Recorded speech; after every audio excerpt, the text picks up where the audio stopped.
Now, look, I'm going to show you something most people get completely backwards. Now, you think you need motivation to change your life, right? You think you just need more discipline. Maybe you think you need to have your shit together before you can actually get your shit together. But you don't. All right? What you need is to stop living in survival mode. That's it. Easy, right? That's the whole thing. Now you're like, easy, what? Well, the thing is, right now, your nervous system is running the show. And until you understand that, until you actually do something about it, nothing else is going to stick. Nothing else is going to change. So in this video, I'm walking you through the 5 things that actually regulate your nervous system, the mechanics of how this works. Not theory, not concepts, the actual steps. Let's go. Regulation comes first, not motivation. Now, here's what nobody tells you. So, your nervous system is the operating system for everything else, right? If it's dysregulated, if it's stuck in fight, flight, freeze, or fawn, nothing works, right? You can't think clearly. You can't make good decisions. You can't follow through on anything. But that's not a willpower problem. That's a biology problem that's actually going on inside.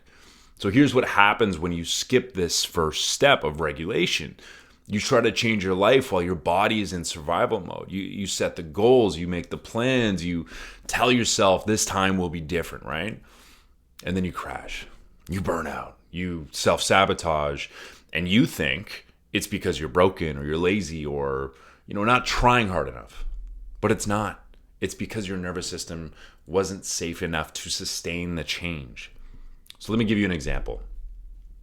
You set your alarm to wake up earlier. Good intention, right? But when it goes off, your chest is tight, your thoughts are racing, and instead you just hit snooze again and again and again. Not because you're weak, because your nervous system perceived waking up as a threat.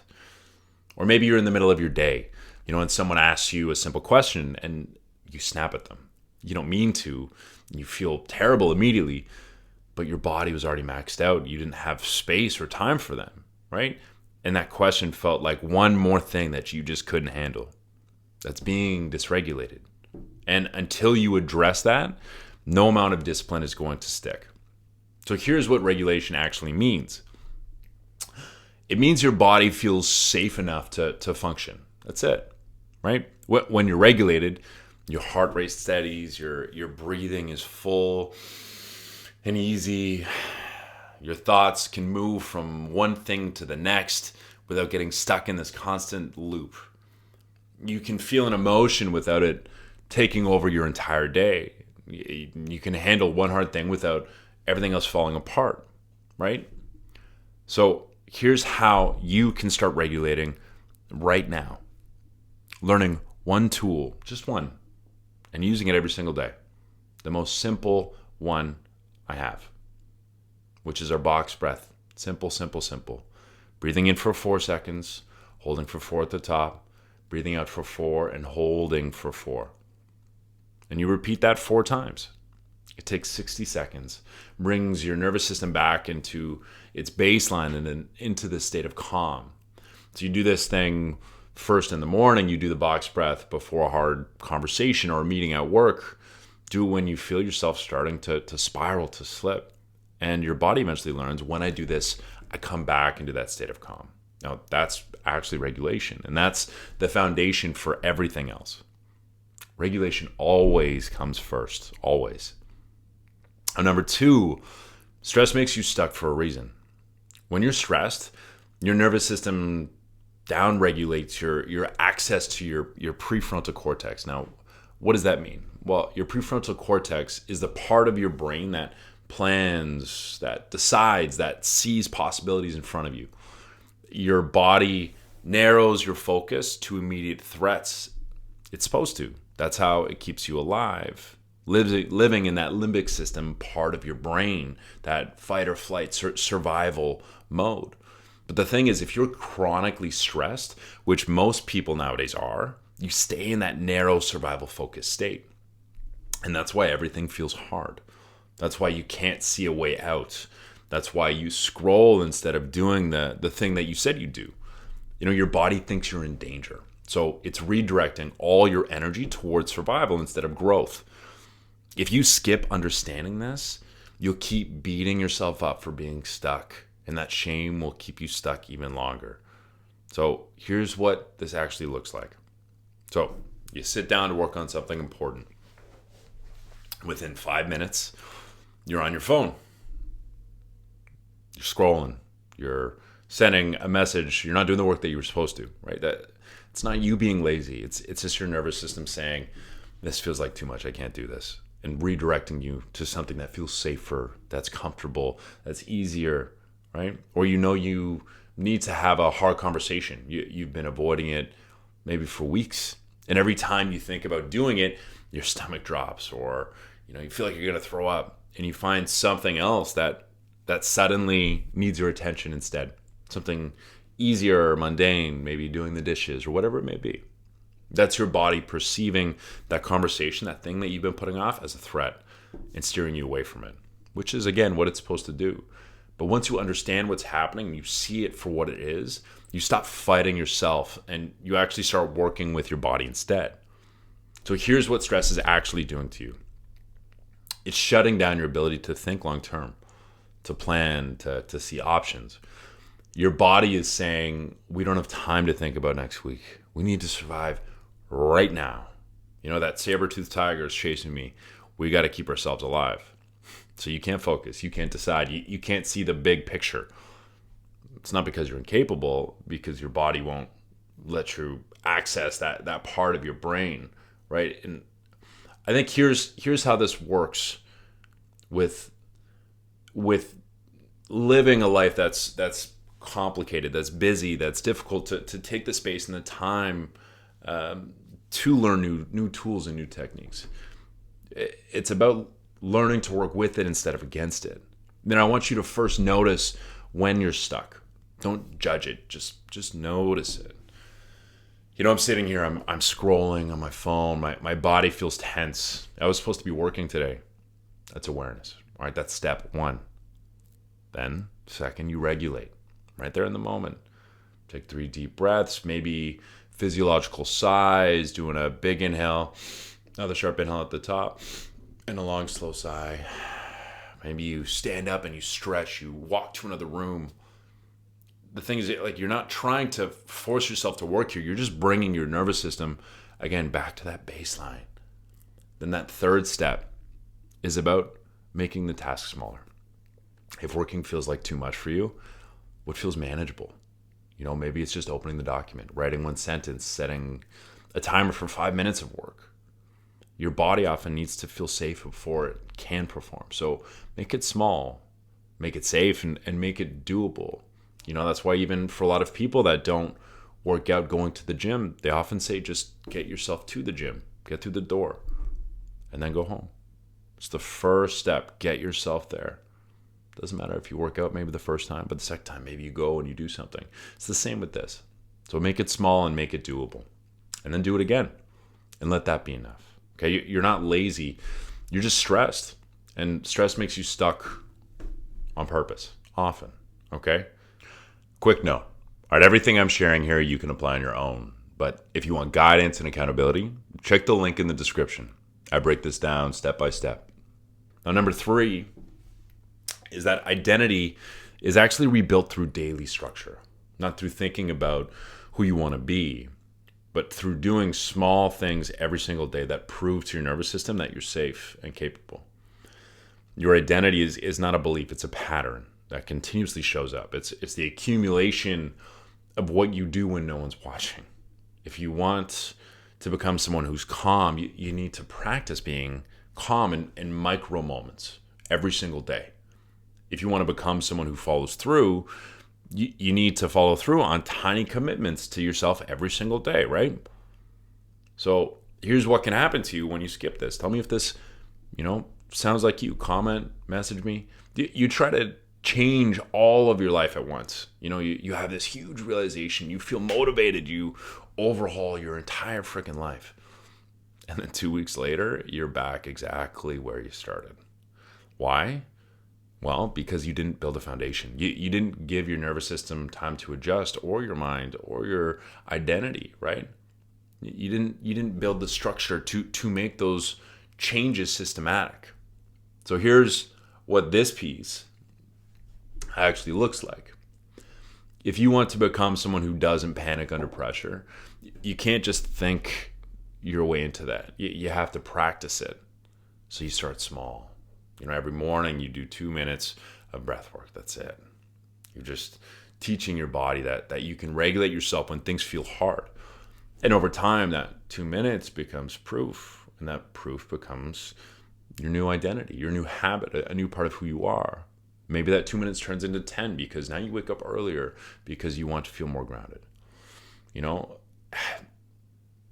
The thing is, a lot of this is about practices that consistently come up and stress ourselves. So even if you're somebody who wants to keep their space clean, and right now it's messy, and every time you walk into your apartment, it stresses you out. You don't deep clean the whole place. You just make your bed every morning. You maybe clean one room once a week, whatever it may be. Just one thing every day. And eventually making your bed isn't a task anymore. It's just what you do, right? And from there, other things begin to follow because you've shown yourself you can be that person. So here's why daily structure actually works. Your brain doesn't care about your intentions. It cares about your patterns. Every time you do something, you're telling your brain, this is who we are. This is who I am, right? So if you say you're going to do something and you don't do it, well, your brain learns we don't follow through.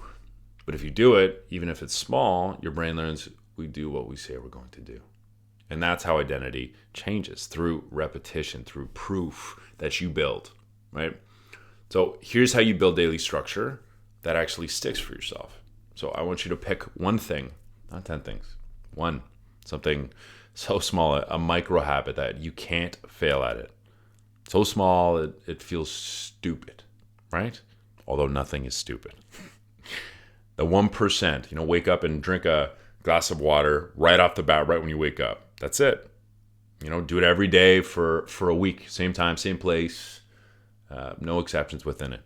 You're not trying to change your whole life yet. You're just proving to yourself you can do one thing consistently. It's building that proof internally so you can show up externally. After a week, your brain begins to have evidence that we did that every day. We followed through. I trust me. And then you add one more thing the next week. Maybe it's 2 minutes of stretching after you drink the water. Still small, still manageable, but now it's 2 things. Keep going 1 week at a time, week by week. Within a month, maybe you have a new full morning routine.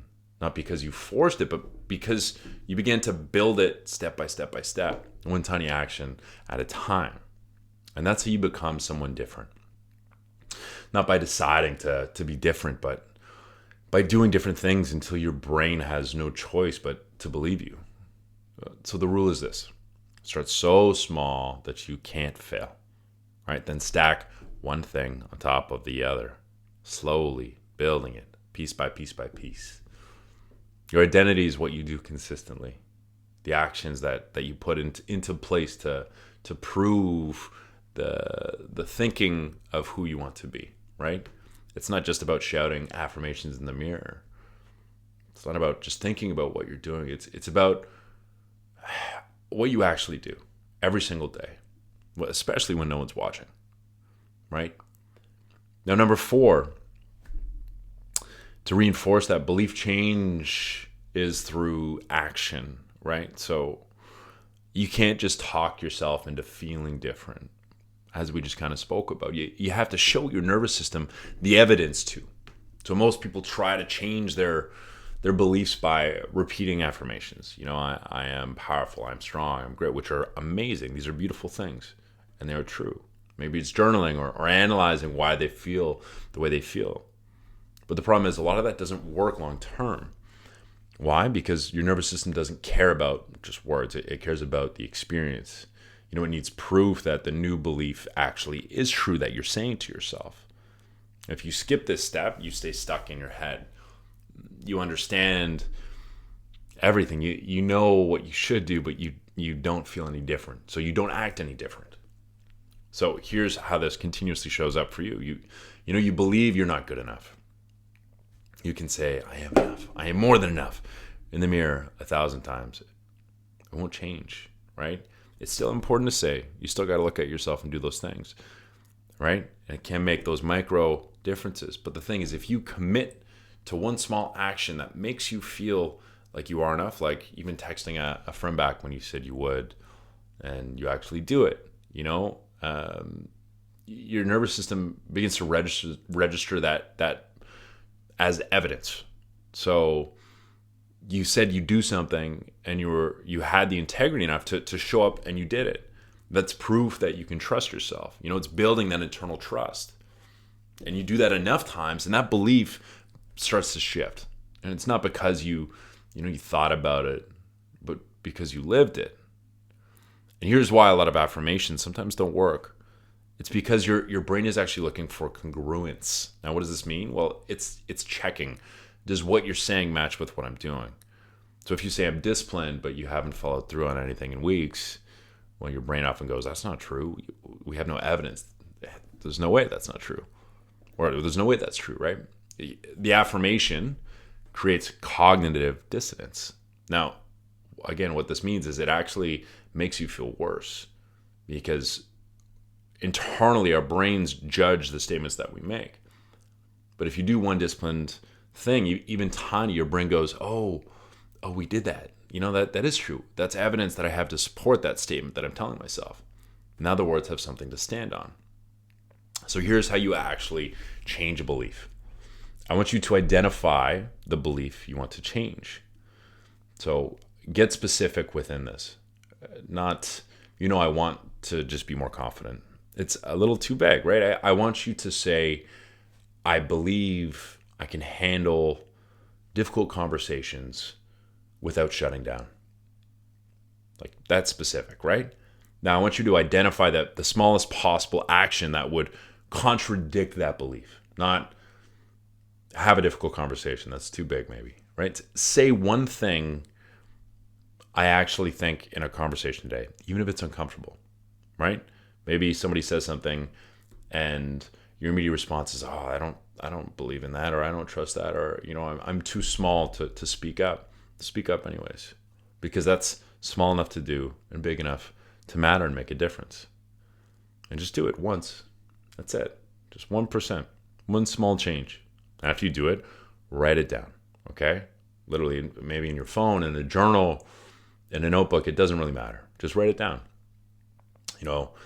Say, today I said what I actually thought when this person asked me about this specific topic, maybe about boundaries or how I felt about the weather. Who knows, right? I felt nervous, but I did it anyways.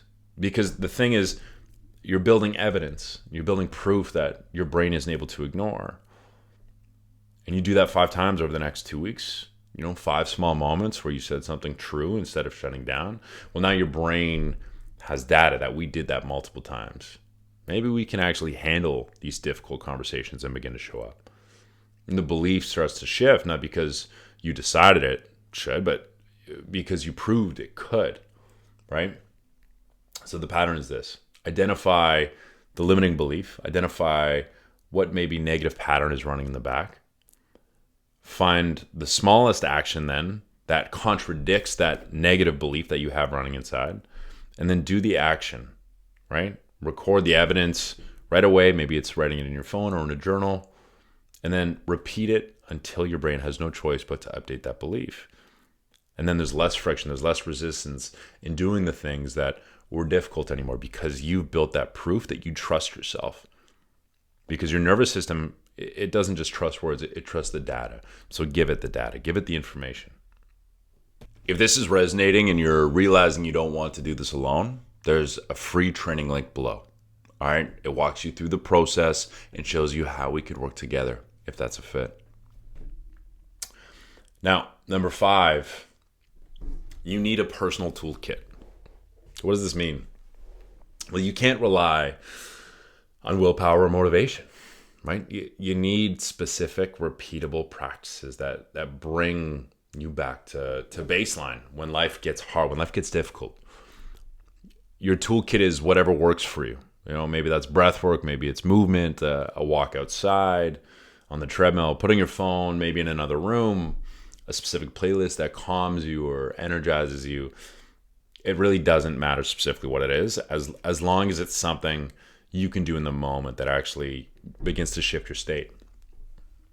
If you don't have this, you'll rely on reactive coping, and that's where we don't want to be. It's still coping. It still can put us into a state of calm when we need, but it's on the lower end of the spectrum. So that would look like scrolling, numbing out, avoiding, overeating, shopping, whatever makes you feel better in the short term, but worse for you, or is worse for you in the long term, right? So maybe it looks like this. You're having a hard day and you begin to feel overwhelmed. You know you're about to spiral. And instead of letting it happen, you go to your toolkit now. Now you reach in that toolkit and maybe you do some box breathing for 60 seconds. That 4 in, 4 hold, 4 out, 4 hold. Maybe you step outside instead. Maybe you text someone and say, hey, I'm having a hard time. Can you talk for 5 minutes? It's not being weak. That's regulating and taking care of you. And the more you do it, the faster you're able to come back to center. So here's why you need a toolkit, not just one tool, right? Not just one specific thing that you reach each time. Because different situations need different tools. Now, when you're anxious and spinning, your heart rate's elevated and you feel like you want to run. You need something to ground you, like maybe breath work or putting your hands in cold water or just noticing your feet on the floor. Or maybe it is physically going for a run to move through that emotion. When you're shut down and when you're numb, you need something that activates you, like, again, movement or music or stepping outside, getting into nature, connecting back with the world around you. When you're feeling overwhelmed, you need something that creates space for you, like a walk or putting your phone in another room and saying, I just need 5 minutes, and actually taking those 5 minutes for you. Because the thing is, one tool won't work for everything. You need options. For me, fitness used to be my only option. And then I hurt my body throughout. And when I would reach for, or when I was dysregulated, when I was going through it, I wasn't able to regulate myself. So I had to learn and build this huge toolkit so I can now show up in any situation or facet or emotional response. So here's how you build your toolkit. I want you to start with 4 tools specifically, one for each state.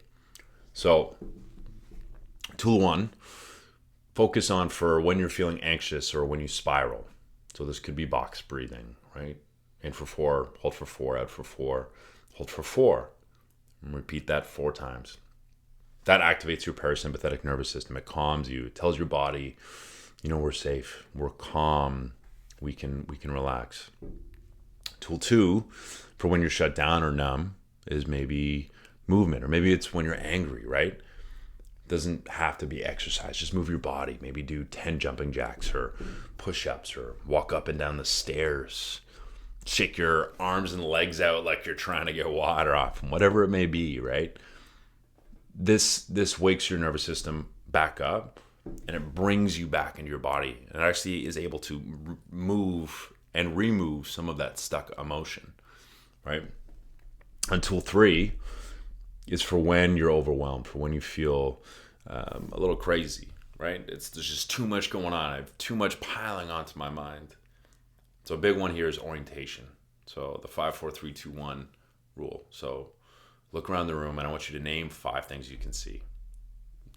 4 things you can touch, 3 things that you can hear, 2 things you can smell, and 1 thing you can taste. So what this does is this pulls you out of your head and into the present moment. It gives your brain something concrete to focus on instead of spiraling. Now, tool 4 is for when you need space. So physical distance. I want you to walk to another room, step outside, put your phone in a drawer. You're not avoiding you're not avoiding the problem. You're just creating space so you can come back to it regulated instead of reactive. So here's how you use your toolkit. First, I want you to notice, again, that awareness piece, what state you're in.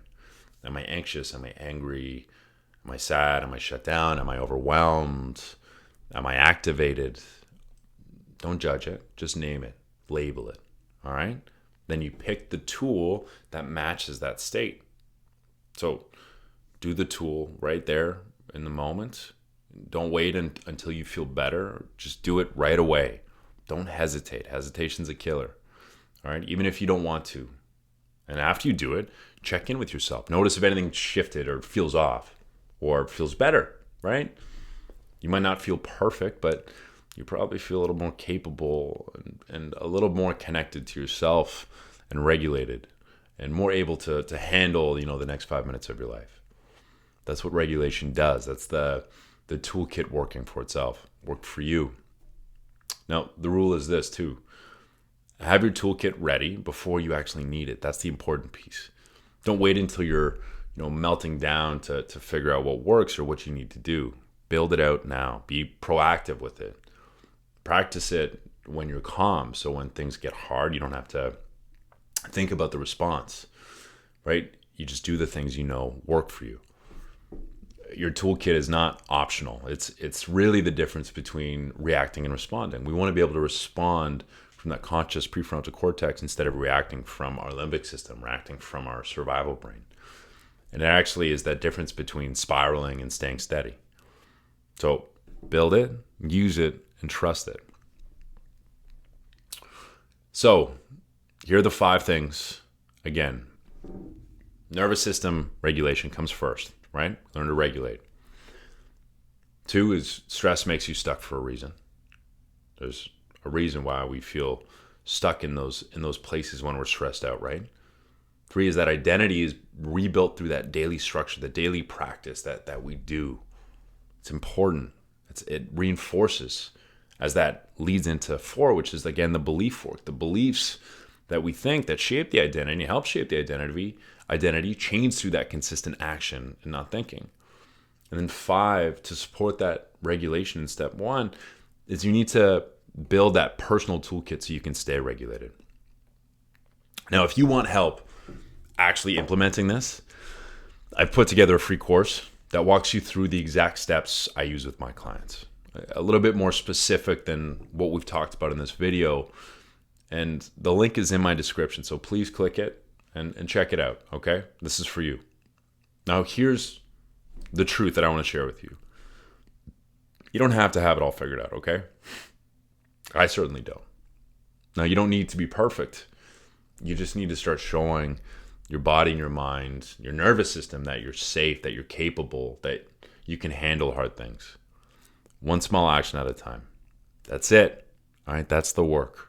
Now, you can take everything from this video and implement it yourself. But if you want support, accountability, and a clear plan, there's a link in the description for my free training. Now, from there, you can either DM me or book a call directly. Now, choose what works for you. Now, my name is Adam, and this is Resilient One signing out.